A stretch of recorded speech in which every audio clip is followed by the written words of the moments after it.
Welcome everybody. I am Bennet Singer. I use he, him pronouns, and I am really happy to welcome everyone to this Next Generation Angels Awards mentorship session. I want to start by congratulating everybody who's here, not only for finishing your films, which is always a miraculous event, but also for having your work recognized by a panel of judges for its excellence in the craft of well-researched historical documentary filmmaking. And to get us started, I'm thinking I'd like to ask everyone to go around the Zoom circle, and it is a manageable size. I'm happy about that. I'd like everyone to just introduce yourself, tell us a bit about your film that won the Better Angels Award, where you're located. I'll kick us off by saying I'm based in Los Angeles these days, though at the moment I am in Lincoln, Nebraska, spending a week at an archive as part of the research process for a new documentary project that I'm developing. And the process of being here in person as opposed to online research is, I think, something we could talk about, but definitely productive and gratifying. I've been making documentaries, historical documentaries, for about 30 years, as my old friend Sam Pollard will remember. The very first project that I had the privilege of working on was Eyes on the Prize, which is a 14-hour PBS series on the history of the civil rights movement. And since then, I've worked on a variety of historical documentary projects, primarily for PBS, including the latest film I co-directed called Cured, which won the runner-up award in the 2020 Library of Congress Lavine Ken Burns Prize for Film. And I will say that $50,000 was amazing.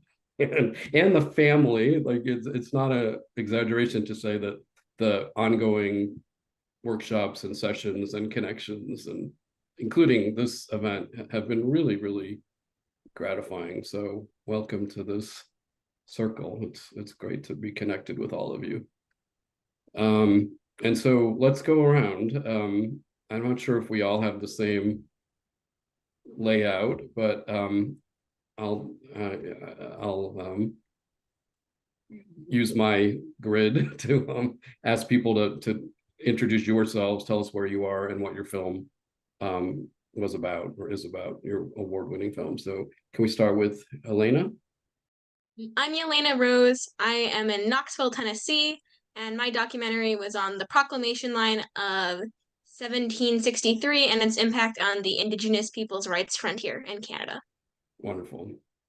And now we'll shift to Elena. Hi, my name is Elena, and my documentary was on a pioneering journalist named Elsie Robinson. And where are you based? Oh, I'm in Memphis area. Okay.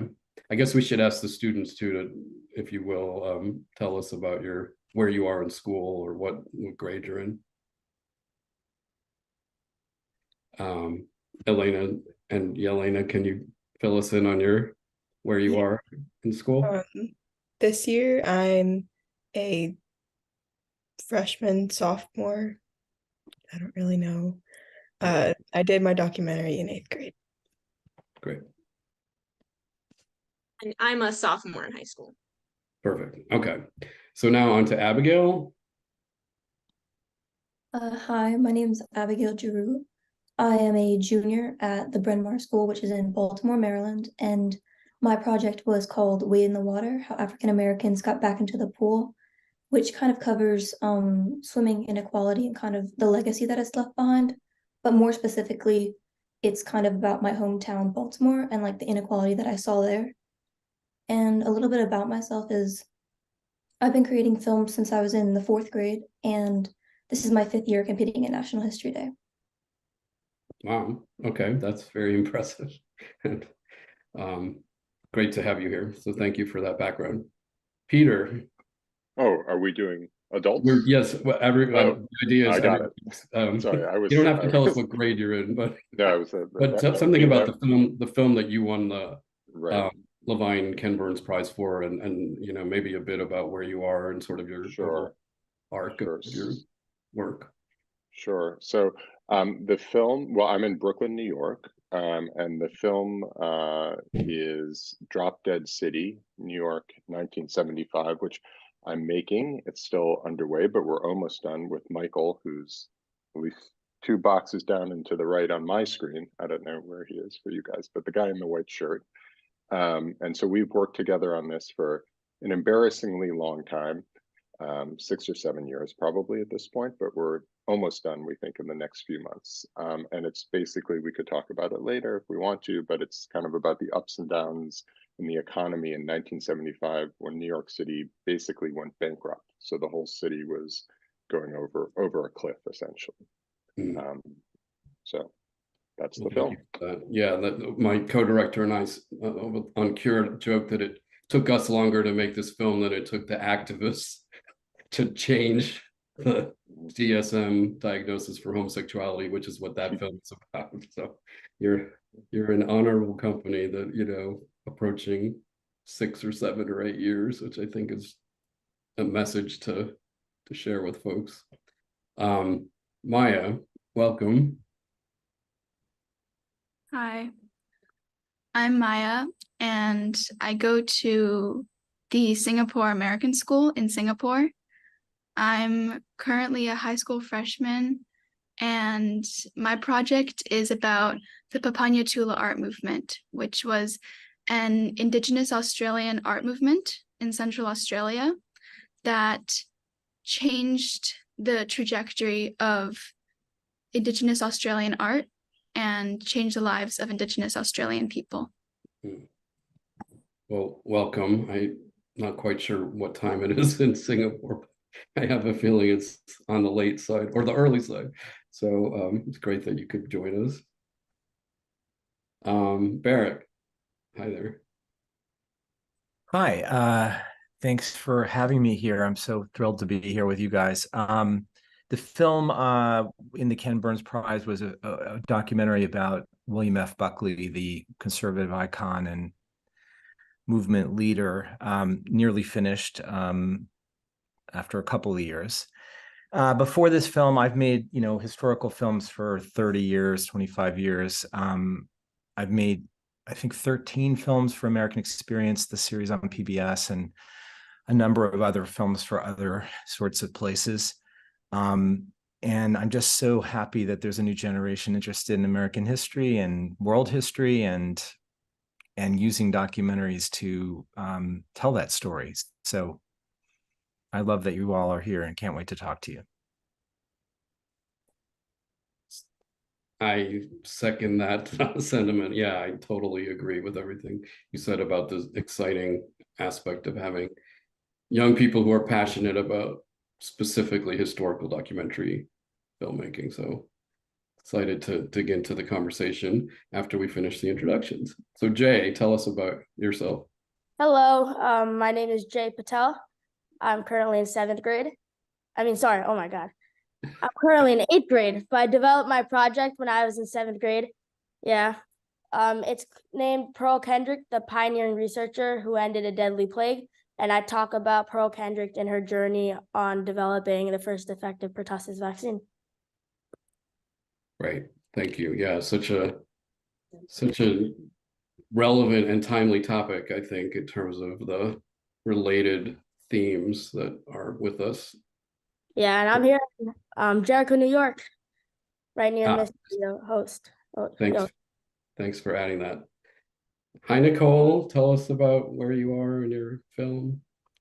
Hi guys, I'm Nicole London, directing the Hazel Scott documentary, which was the runner-up for the Ken Burns Prize this year. We're currently at Rough Cut, and we should be airing, I think, in 2024, probably towards the end of the year, or be pushed into 2025, depending. I am currently in New Jersey, although I live in Brooklyn, and I'm excited to be here. This is really inspiring to see such young filmmakers. Thank you. It's great to see you. Michael. Yes, I'm Michael Rohatton. I also am amazed by these talented young people and humbled. And I was a co-director with Peter of this movie about New York City in the old days, 1975. And I just you know about that story. So that's who I am. I'm in Brooklyn, New York right now, and I'm glad to be here. Thank you.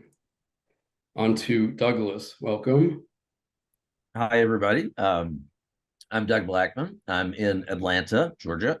And I was, along with Sam Pollard, who's also on the call, I was one of the, we never could quite decide what to call ourselves, but producers of The Harvest, which broadcast on PBS a little now, early September, I guess, so a little more than a month ago.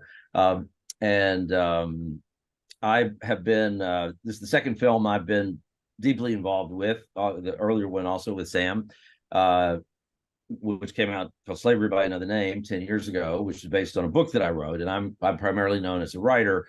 But on this project, I was producer director along with Sam, and also the writer and also the narrator of the film. And it's essentially my story, or a story seen through my eyes and some of my classmates, including when I was your age, the age of you students. So it's a story of a group of kids in childhood.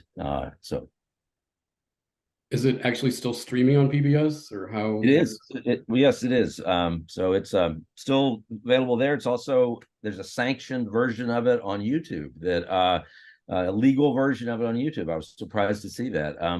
And that's actually where all the action is. That's where the hundreds of comments have been going back and forth, interestingly enough. So that's the fun one. Okay, that is a radical the idea of something sanctioned on YouTube. Like, my head is I was very surprised, but that's by far the most of course it's often hard to find things streaming on PBS, but that's a topic for another right. But it's great. That's an example where you're you know, it's wonderful that there are different access points, including YouTube, especially if it is sanctioned. Hey, Sam, welcome. What's up, Bennett? Long time. How you been, man? I know, it's great to see you. Haven't seen you in quite a long time. Yeah, I'm Sam Pollard, co-director with Mr. Blackmon on The Harvest, and also co-director of another doc that was in the Brother Angels, competition. Max Roach, the Drum Also Losses. I've been making documentaries first as an editor, then as a producer director for quite a long time. I have a long list of credits, as some of you might know. I worked on Eyes on the Prize and a bunch of docs for American Masters on Sammy Davis Jr., August Wilson, and still making documentaries and enjoy the process. I'm glad to be here. Thank you. Thank you. It's really great to see you. On to Shay.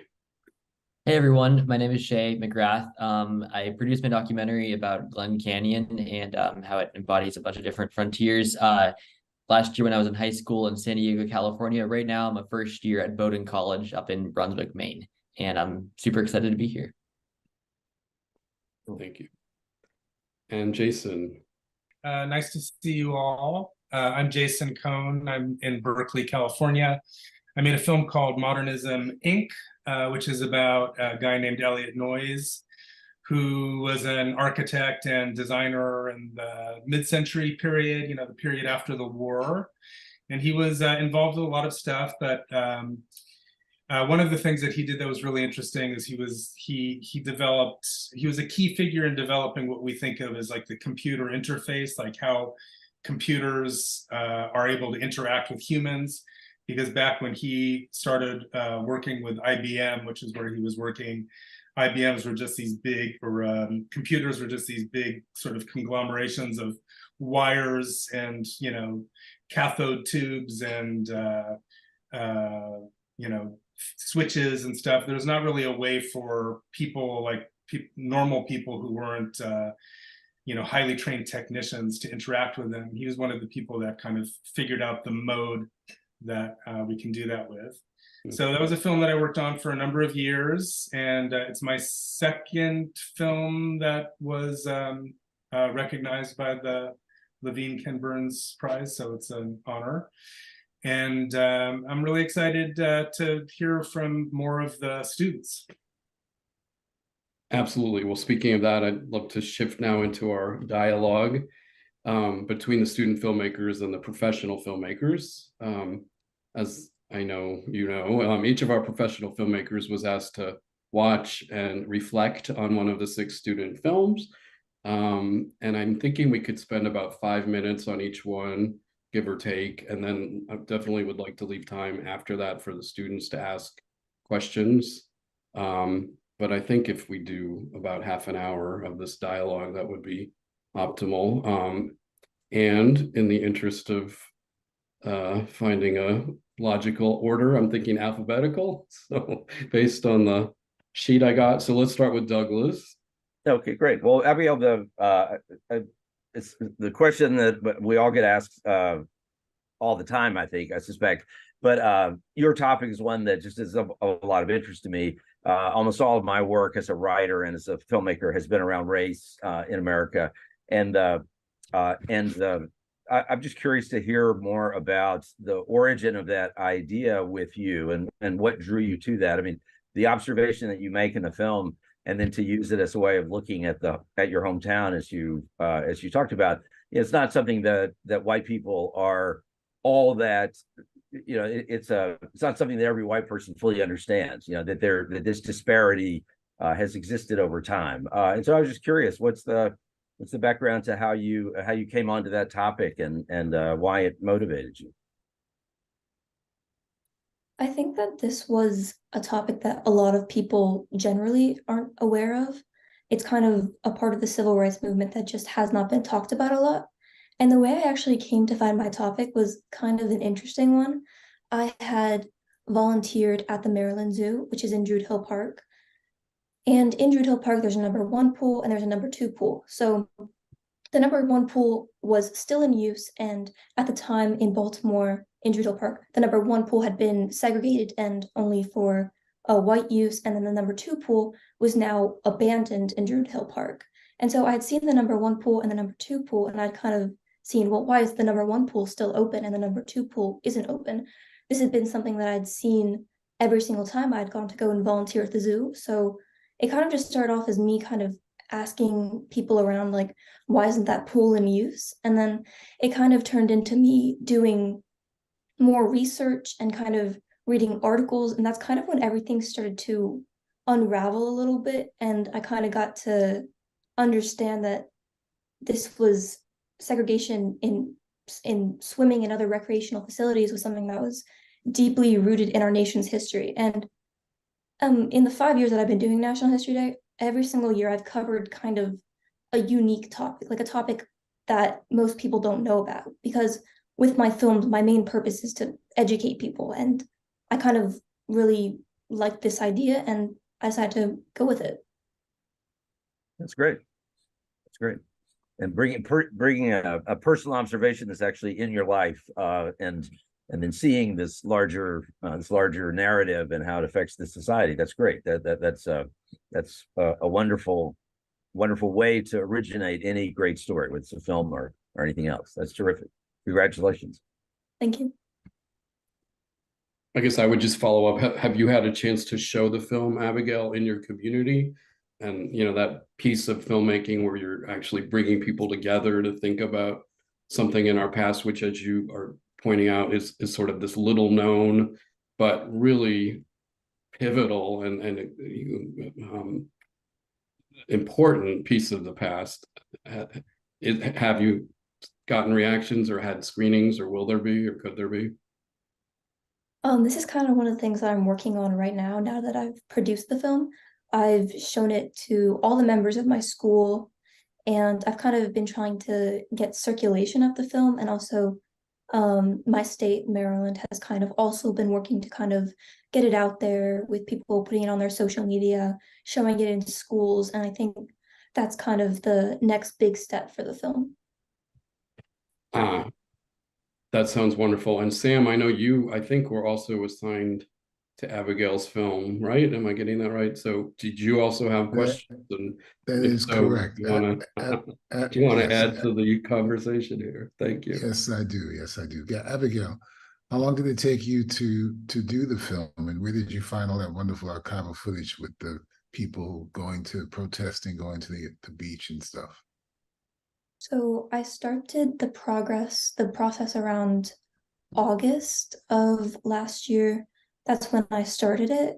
And around August to about September, I kind of started, that was just when I kind of was like formulating my ideas, like kind of doing a little bit of basic research, like, is there enough information? Is there enough photographs? Like kind of just like the beginning stage. And then after that, I started to collect photographs and resources and different information and kind of like putting everything together a little bit more clearly. And for this project, this was definitely one of the most difficult projects I've done because it's on a topic where there really isn't that much like physical like photographs or like physical resources that I could use for my film like media.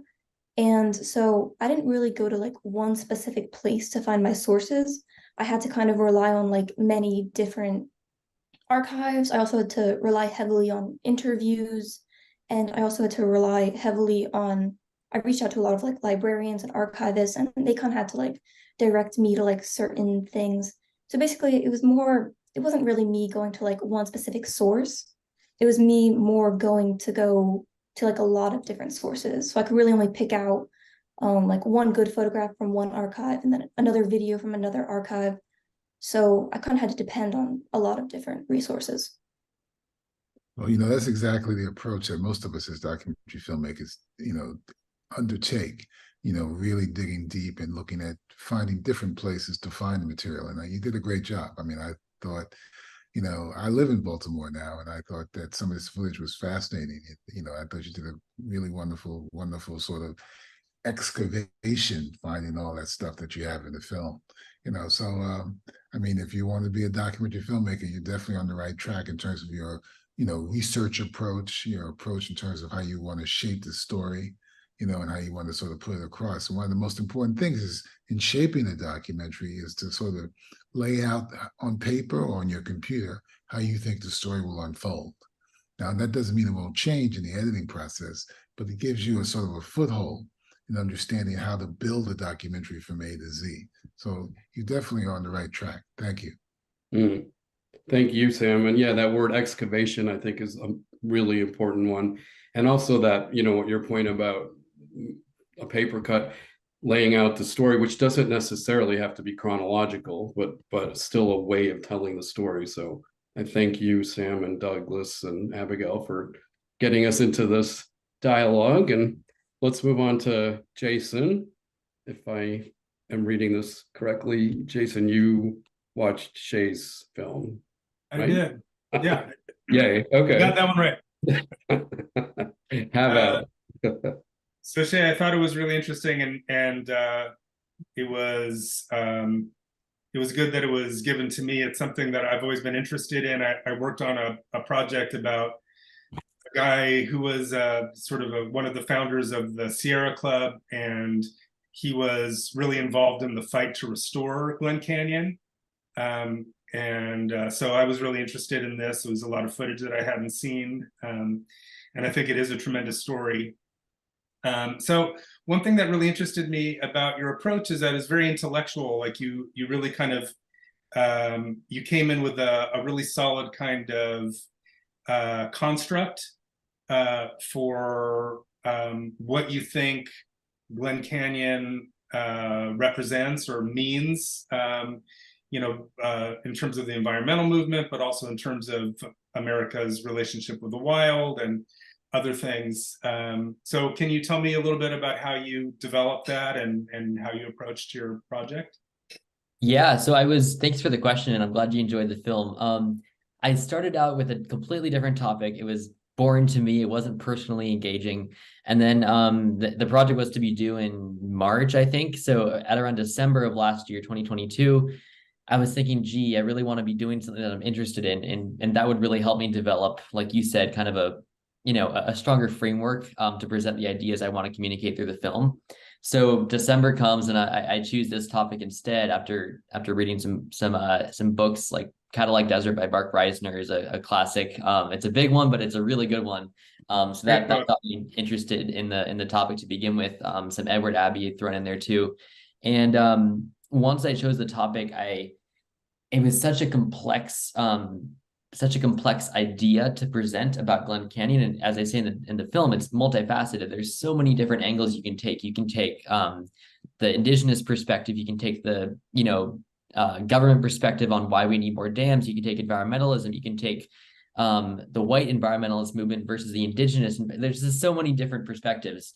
So for me, the biggest challenge was to combine these perspectives and only having 10 minutes to work with in the documentary, being able to give it a voice to each one and to really show the canyon and how complex it is. So it was definitely difficult to develop kind of that lens. But once I found just engaging myself in sources, watching film, reading books, talking to people. Once I filled my head with all the information, then it allowed me to kind of start to graph it out in the filmmaking process. Yeah, I mean, it definitely had a lot of density to it. Like I could tell that you could have spun that out for another 20 minutes and really let your ideas unroll. For sure, But I thought you yeah. did a really terrific job with it. Thank you very much. And I love what you're saying about trying to find a way to have multiple perspectives, and to represent a complexity of viewpoints. I think that's not always possible or not always the goal, but the fact that that was high on your, a high priority is really impressive. And congrats. So Thank you very much. You read Cadillac Desert. Did you also see the documentary series? Cadillac I was Desert? unable to find it because I had seen all the mentions to it, and throughout my research, I kept coming across Cadillac Desert, this landmark documentary series. But I have not been able to access it on the internet. But that is one thing I'd still love to watch. Yeah. Okay, well, reach out to me because I can get you a link. The guy who directed it was my professor in graduate school, and I'm buddies with him, and I'm sure that he would be delighted to send you a link. Oh, that would be incredible. I'll definitely follow up on that. Thank you. And that issue of access again, like, if stuff isn't on YouTube, I think it's worth talking for a minute about how do you find it. I think one thing is like interlibrary loan for DVDs. Of course, then you might need to buy a DVD player, but that is a possibility. Like if it exists in a physical form, even if it's obscure, you could use your library card. Or sometimes a lot of stuff is actually on Canopy, including Eyes on the Prize, all 14 hours for free. So just a tidbit on that. Anyway, let's move on to Barak and Jay. Sure. First of all, Jay, congratulations. Amazing job. I mean, if you haven't seen the film, my fellow panelists, it's remarkable, and especially remarkable you did it in 7th grade. That boggles my mind. I don't know how that happened, but it's really a wonderful work. This is a film, very ambitious film about the pioneering female scientist, excuse me, who I guess developed the vaccine for whooping cough and saved an extraordinary number of lives as a result. And I was most impressed, Jay, by the sort of thoughtfulness of the film. It wasn't just a surface level sort of tick-tock of what happened, but you went deeper into various social issues and crammed a lot into 10 minutes. So my question for you is this. I think sometimes we learn more from our failures than our successes. And I wonder, what was the hardest thing? What was the biggest conundrum you faced in making the film, specifically in making the film, and how did you overcome it? And did you think you did overcome it? Yeah, thank you. So again, it was my first year making documentaries. This is a completely new dimension to me. I just heard about this competition, National History Day, and I thought it would be a good idea to partake in it. So when looking for topics, I really wanted to find something that interested me personally. And for me, that was medicine. And just like Abigail, I wanted I wanted a topic that was obscure, unknown. So I feel like for all projects in general, the hardest part is really to come up with a good, solid topic that you can work with and enjoy. And thankfully, I figured I found the perfect topic for this project, and that was Pearl Kendrick. Oops. We lost you, Jay, I think, or I lost him anyway. Yeah, I did too. Hold on. There you go. Now you're back on. All right, sorry about that. Yeah, so I think the hardest part about my project was the gathering all this information. After choosing the topic, I went straight onto Google, searching up Pearl Kendrick, and nothing. So that was a surprise, and thankfully I also overcame that. So other ways I was able to get all this knowledge on Pearl Kendrick was through my school's databases. They have a variety of databases that I was able to access, and these did have more information on Pearl Kendrick. So after all this background knowledge was filled in my head, I had to get information to make my documentary. So I kind of broke it up into stages long before, right before the heart of the story, as well as the impact.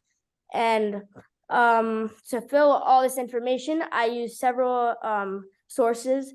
I contacted libraries in Grand Rapids, Michigan, where Pearl Kendrick was from, as well as getting interview footage, interview clips from a producer in that area named Dustin Dwyer.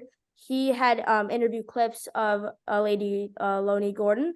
She worked with Pearl Kendrick in refining the vaccine. And then I feel like for me, the heart of my favorite part of my documentary was the interview with Pearl Kendrick. That came from the library, the Bentley Historical Library. It's the University of Michigan's archival resources. And yeah, I think that really elevated my film to a whole new level. And I really, so It was my favorite part too. Just want you to know that. Thanks. So I feel like, especially being new to this whole process, I had no clue what to expect, and I'm just happy I was able to overcome this challenge and make the most of it. Well, congrats, Jay. I think your point about you can't just assume that going on Google is going to be the end of your research is such a great lesson. And I can quickly say with Cured, you know, the heart of our film was the speech by this man in a mask. I can show you the background here. But I spent a week at the Historical Society in Pennsylvania going through more than 200 boxes of this guy's papers, and there was this little shoebox labeled miscellaneous audio, unlabeled. I sat there for a day listening to the cassette after cassette, terrified that the tape recorder was going to break. And miraculously enough, there was the speech that nobody, even the archive itself, did not know existed. So it was just quite a coup. And I'll just show you quickly the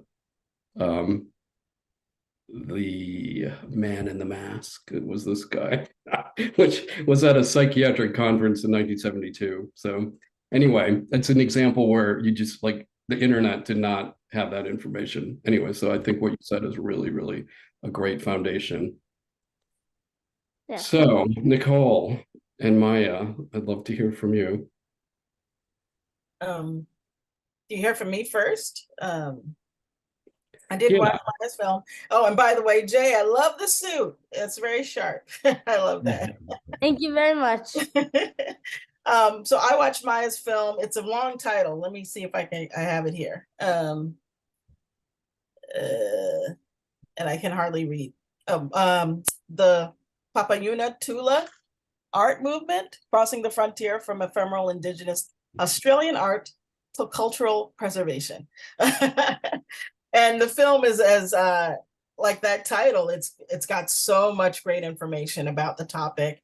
I really enjoyed the film. I especially loved that you had such wonderful archival footage in the film of the artists, or some of the tribal Aboriginal artists, and some of the children that had been affected by some of the policies that had been put forth by the government. So I guess my first questions to you are, what interested you in the project, and how did you go about, I guess, finding some of that incredible archival footage? Largely more about what your research process was.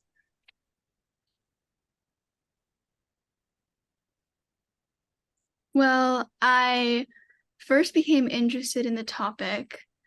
At first I didn't know what to choose because I had a lot of things that I was interested in. But my teacher recommended that there was a Indigenous Australian art exhibit at a museum in Singapore. And since I told him I was interested in possibly indigenous topics, I visited that museum and I was just captivated by all of the artwork, and I decided to look further into it. And as I dug deeper, I realized that there was so much more than just an artwork. There was a culture and a people that had been oppressed and colonized, and this artwork was just an external expression under those harsh conditions.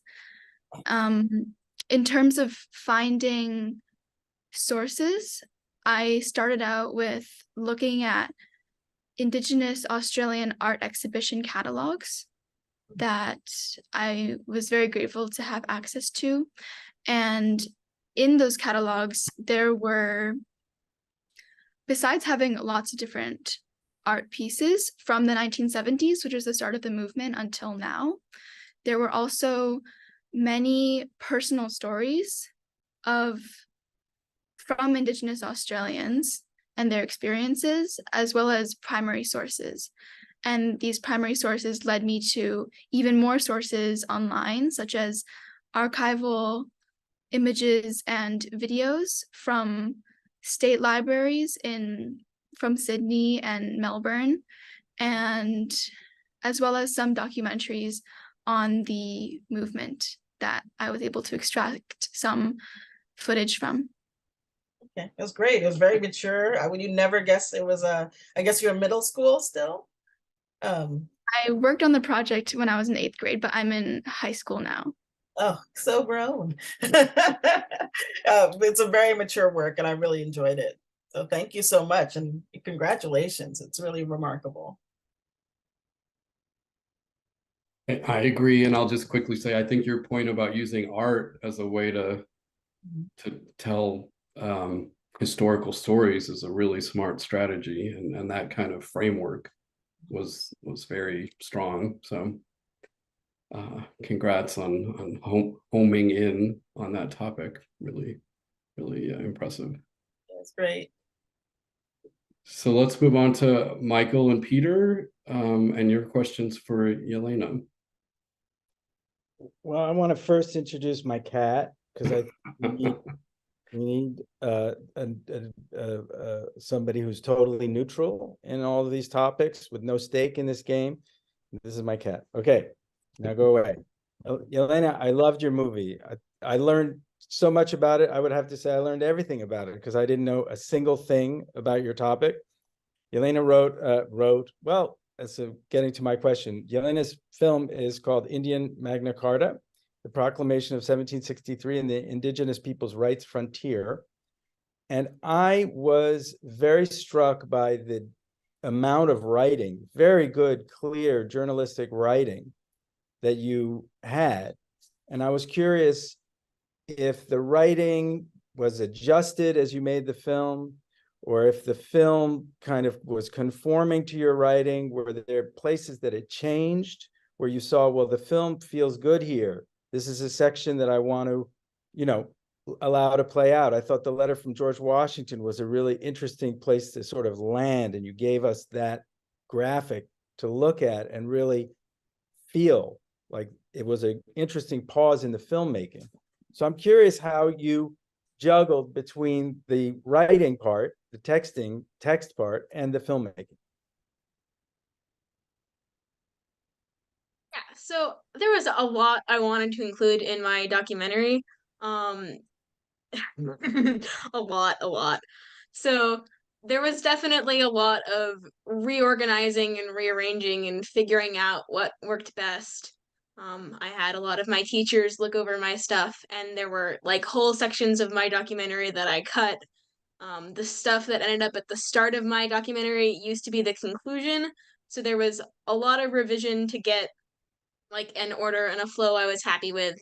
And with the like text on the screen, there was just a lot of primary documents, and because it was about a primary document, I thought it was important to include those quotes to help tell my story. Absolutely. Now, when you looked at it and you wanted to move a section of the film, Were you looking at it as a transcript and you saw, well, this can work here, or were you looking at it as film? A bit of both. But I did have like a big script spreadsheet kind of thing with like attached files, and I would reorder it like that so I could see like, hey, I think this paragraph would be better somewhere else, and then it would like kind of reorder the visuals I wanted to use as well. I have one more quick question, and then Peter has to ask a question. No, I mean, wants to ask a question, and will ask a question. This is for all of you, but I'm going to ask you, Elena, because I get to. When do you do these movies? Like, what part of your life is devoted to this kind of work? Meaning in your day, is it the weekend? Is it after school? Is it during school? Do you have a format at school that allows you to work on this kind of thing? It was Saturday mornings. So impressive. Yeah. And then like after school as well. So yeah. I'm not participating again in NHG this year because I had too much going on at school, but I think I will again next year if I have it. Fantastic. Fantastic. Well, congratulations. It was absolutely great. Loved it. So can I jump in with a quick comment and question? I thought it was really powerful, and so thank you for making it. And I guess I was curious too. You also showed up my own ignorance. You know, I mean, when I see a great film or a great selection of topic, I'm always just grateful that it kind of opens something up that I was walking around a few minutes before not knowing anything about. So it made me just wonder, I thought it was a really smart choice of subject. And so just how you came to that, and also if you knew throughout or you ever wavered on the idea of just making it about that one kind of proclamation, because I thought that was a great organizing principle, obviously, that you stuck to very well. But so how you came to the topic, and did you always know that you were going to stick with that proclamation? Yeah, so it took me like a couple of months to find my topic. And when I did, I was like, oh, I've never heard of this. And none of my friends had ever heard of it, which I thought was really interesting because we learned about the proclamation in 8th grade, but none of us really knew how important it still was. And I was talking with some Cherokee representatives, and they like immediately knew what I was talking about. And so I was really struck by that, and I knew it was a story I wanted to tell. Great. Yeah, well, thank you for making it. It was really last quick question, if I can, in 10 seconds, though. I'm wondering, given where you live and given where I am, do you think that this was more resonant or more relevant in Tennessee, or, you know, for people around you? It's interesting that you were able to speak directly to people who had heard of it. Yeah, I thought it was really important both locally and internationally because obviously the founding of Tennessee was directly in violation with the proclamation line. And so it had local impact, obviously, but then it was also important internationally. So I thought it was a really cool topic to focus on.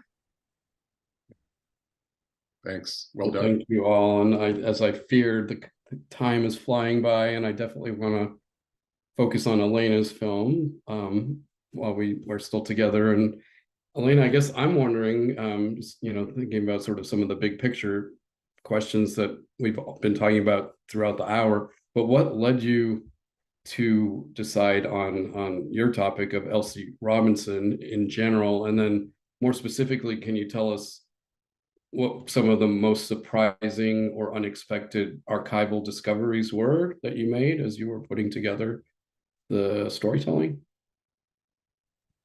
Yeah, so I first found out about Elsie Robinson as I was browsing through the National Women's History Museum website.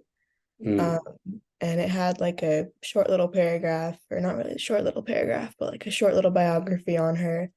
And I was like, showed my teacher because I was like, Mr. Ryan, this has an amazing connection to this year's theme. And he was like, yeah, I think that's a good idea. But then we searched up her name on Google, and it was basically like just copy paste of that little biography that was written. So I admitted, like, I found a digital newspapers collection, and then I looked a lot on Chronicling America, and that was how I got a lot of my sources. And I think the most surprising thing was just like how bold she was in writing.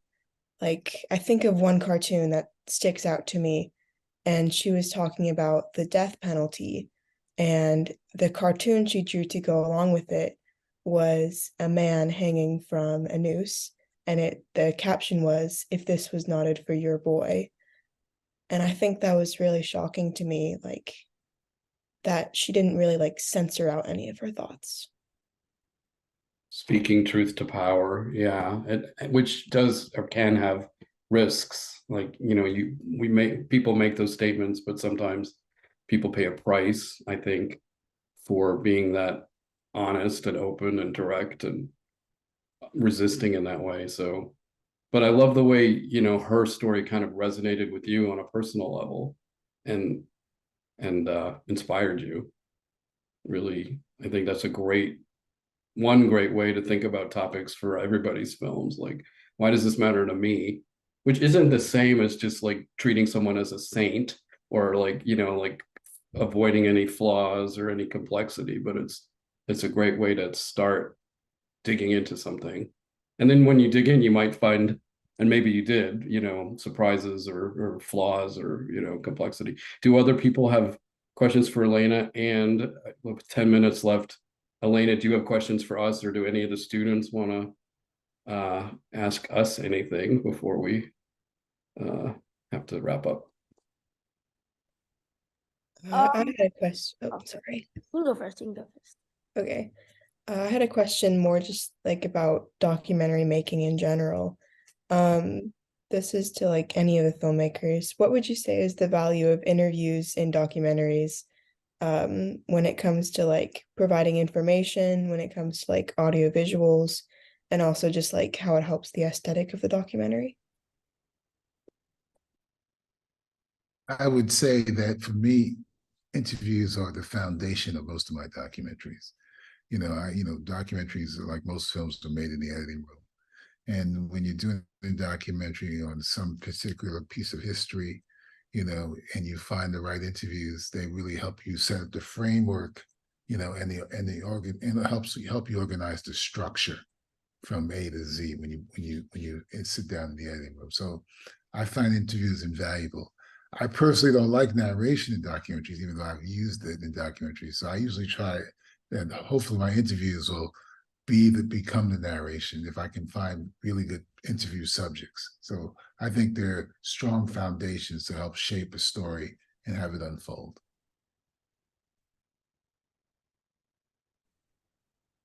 Yeah, I just to piggyback on what Sam said, interviews are so important, especially if you have, you know, firsthand witnesses to something, to an event or to an experience. Oftentimes they will recollect something or even bring something out that would totally change the path of your film, without you knowing it going in. So interviews, that's something you couldn't possibly get from an interview that you'd already read and transcribed online. It's something that happens in the discovery and in the relationship between yourself as an interviewer, if you're the interviewer, and your subject. So there's nothing like that personal connection that happens between yourself and the interviewer, because that could really take your film in new directions. So yeah, interviews, it's like, even if they don't look great or they don't turn out to look or feel like the way you wanted, the content of what's in the interview is really so much more important in terms of determining where your film might go. One thing I would add is that when you're making a historical film, very often your character is dead. You know, your subject is dead. They're not really a character. I mean, they're a character in your film, obviously, but they're not there with you to tell their story.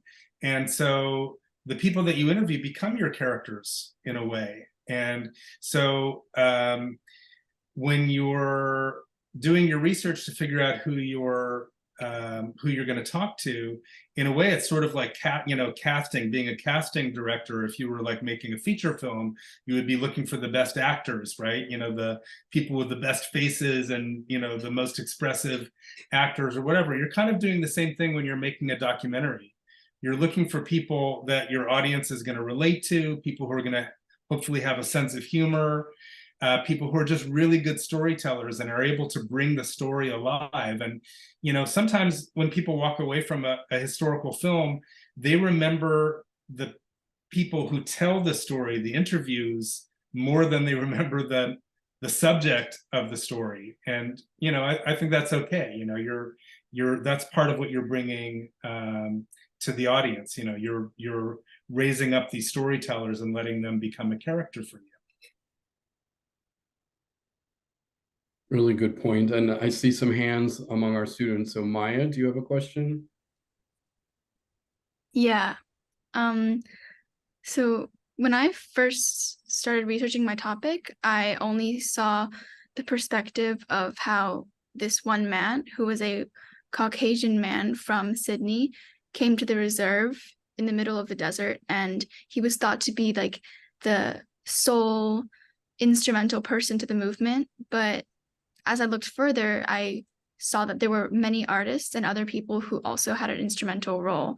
So there were a lot of varying perspectives. And so I guess what I'm asking is, how do you try to honor these sometimes conflicting accounts and weave different perspectives together into a compelling story? Can I maybe say a thing? I think that's an amazing question, and it gets to the heart, I think, of what we all do in various ways, even if sometimes we might forget that that's what we're doing, that we've got this story or that story. And personally, I think the whole process can and even should be a process of just both having a plan, you know, reading and talking and planning as much as you can, and then actually going and experiencing and being open to change and open to different experiences and open to things being different from what you might have seen, or sometimes it might be what you expect. But I think that process of integrating and discovering different voices, you know, you might have thought that you were starting with just this one perspective, but if you're open to it and you're really curious and you talk to enough people and you read enough things and you follow your curiosity and you turn over enough rocks, as it were, it's going to lead you in places that you didn't know. And to me, that's intellectually really interesting. It's kind of, as just a human being, I think that's kind of what makes things interesting, that you're not just in your own, you know, prepared silo of ending up, you know, and for me personally, in some ways, the most interesting films both to watch and even to make are the ones that don't end where they started, or where you think they're going to go.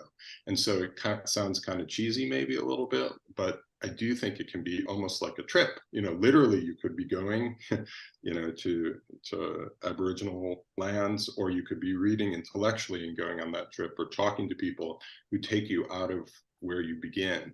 And so I think that diversity of perspectives is utterly key to making an interesting film.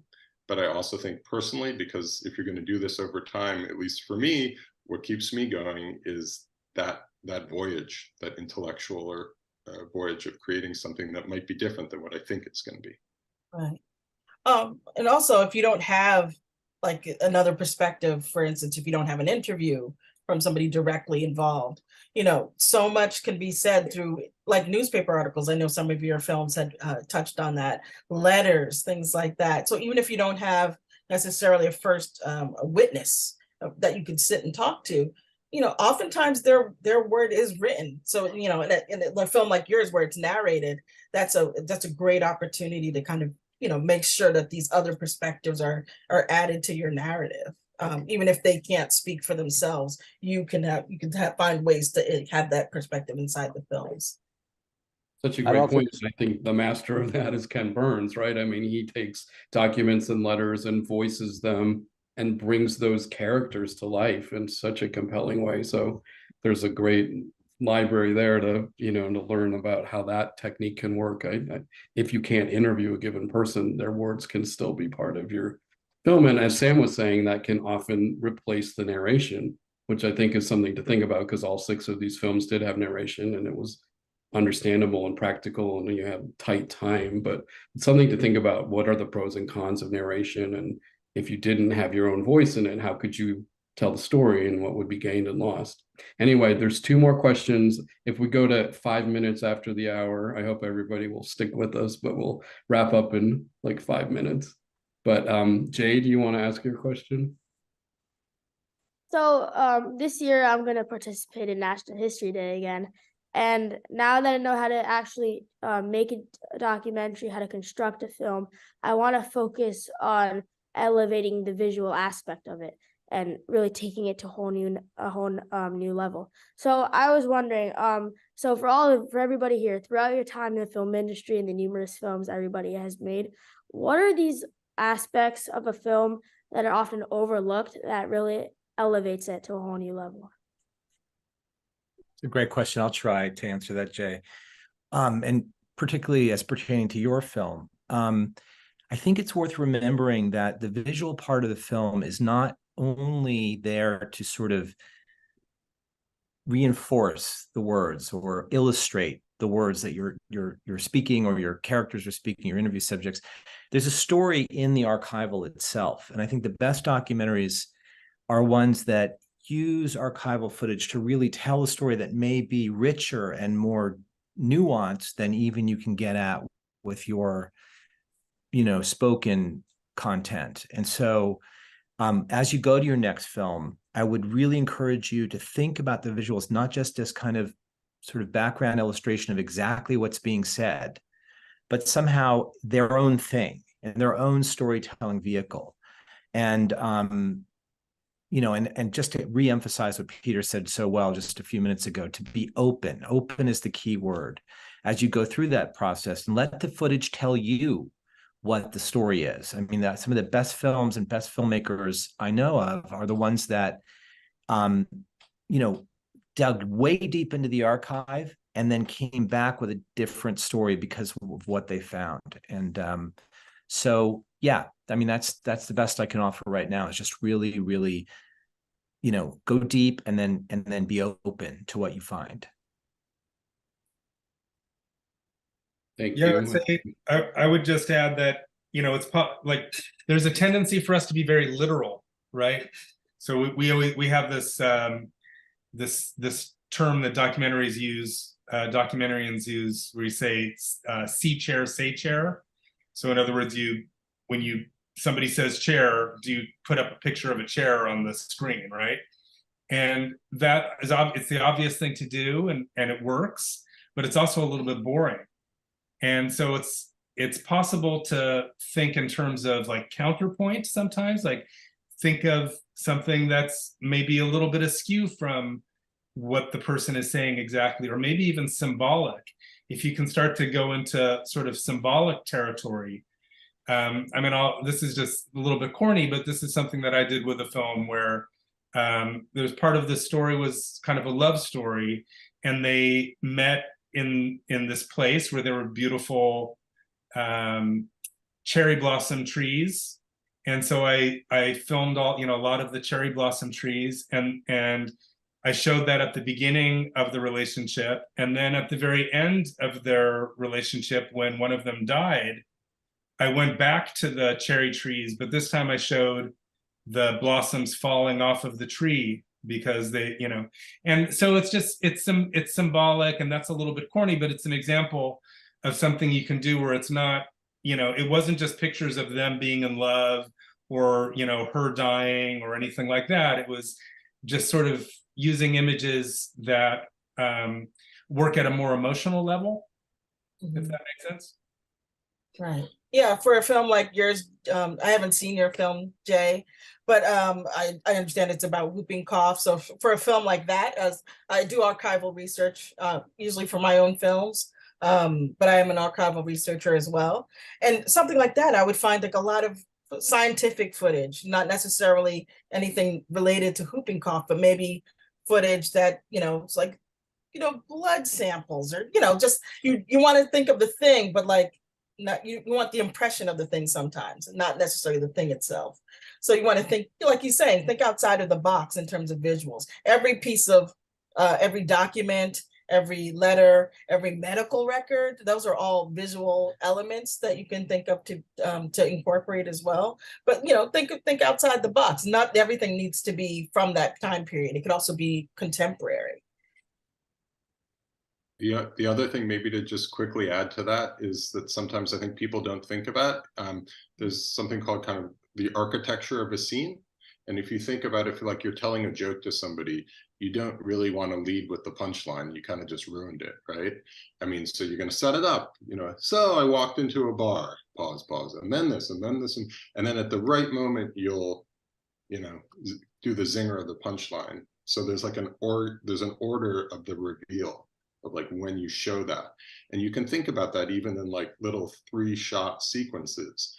Why are you doing this shot as number 3 instead of number 1? Because if you do your great shot on number 1, the joke's gone or whatever, right? It might not be funny, but the whatever you're trying to communicate is given away right there. So you think about the architecture of the reveal. Like, what are you showing in what order and why? And if you start looking at those as like little pockets, it can actually be really fun. Kind of like telling a joke could be fun. It's like there's a reason you don't just cover it with stuff, although you can do that. But the more kind of intelligence and thought that you give to why you're showing a shot, when you're showing it, people start to kind of even unconsciously think, this guy or gal knows what they're doing. I'm being led on a cool thing. That's funny, even while I'm learning something. The visuals are taking you, as Barak said, someplace else than where you think.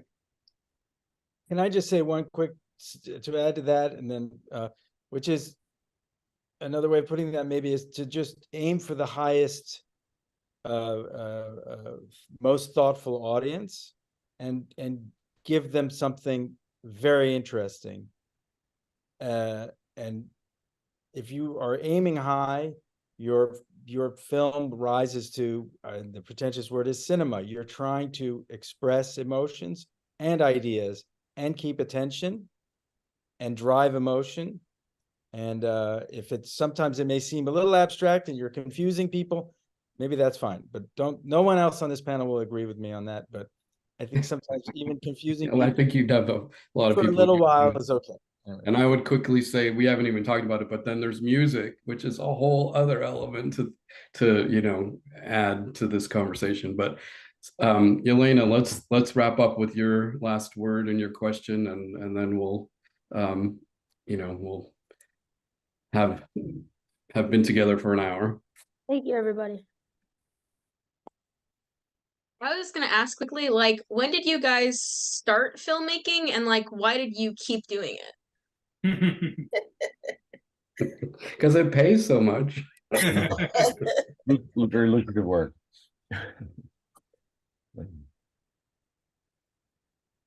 Well, I can jump in even quickly. I'll jump in, Bennet. Sam, I started filmmaking.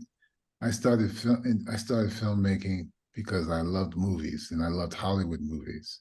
But I was very fortunate that I met someone who turned me on to documentaries. And as a young editor, I realized that the documentary was a way for editors to learn to shape stories and tell stories and be a de facto director. So I fell in love with documentaries as an editor. And, just being so curious. I mean, one of the most important things about being a filmmaker is curiosity. And I had a tremendous amount of curiosity about to learn things.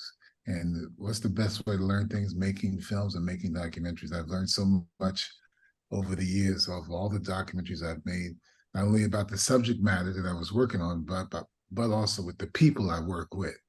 And quite honestly, it's made me, in some ways, a much more well-rounded human being. I got into filmmaking because I failed organic chemistry in college. And so at that point, I knew I wasn't going to be a doctor. I was pre-med biomedical engineering. But I still was in the medical track. I was working at a lead paint abatement study at Kennedy Krieger Institute in Baltimore, and I got fired. And I figured, what else can I do to earn money? What did I like to do? And I like to watch TV. So I went to broadcasting school, and that's where I started on my path. I started in television, and then I fell into documentary completely randomly. So that's how it started for me. So failure was the motivator.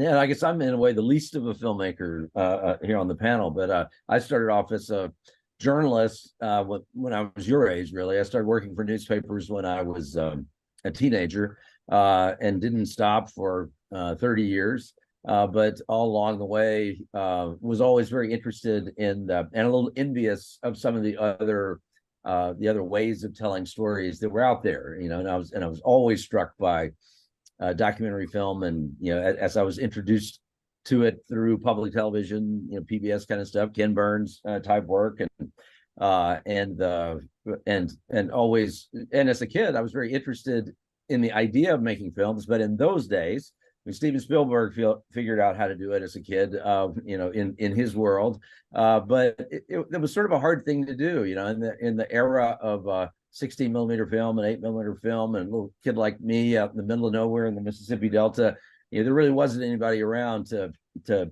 show me how to cut film, you know, even though that was an intriguing sort of idea to me. And so the printed word was a much more accessible medium for storytelling for me.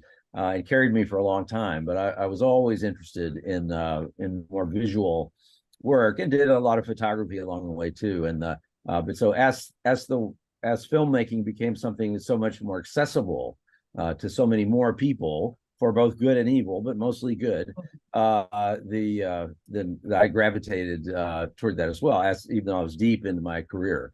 But then also decided about 10 years ago, I sort of said, okay, I want filmmaking to be a major component of the rest of my career. And so I set out to do that.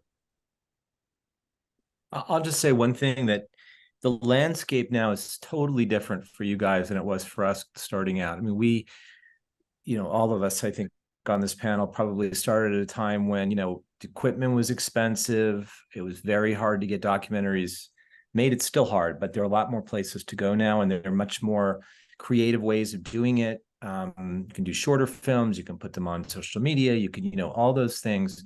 But mostly I want to say that the need for them has never been greater, because, you know, documentaries were just another way of telling stories when we started out, a wonderful way. But now I think they're essential to the way that the whole civilization is going to survive or not. Fact and truth and, you know, reality is so under siege now that I really think documentaries have a crucial role to play in the democracy and in the culture and the civilization that we have. So I really encourage you guys to keep at it. It's a super fun way of making a living and having a career, especially for people who are dilettantes and like to move from one thing to another and just love stories. And you all are off to an amazing start. So I would really encourage you, if you're interested, to keep at it. Yeah. That's great. Well, I think that's a perfect way to end on a really uplifting note. And I'm just really grateful to every single person on this panel for being so open and sharing your stories and your journey. And, you know, I've learned a lot, and I feel like we've covered so much in an hour. So thank you all. And I think with that, we are ready to wrap up.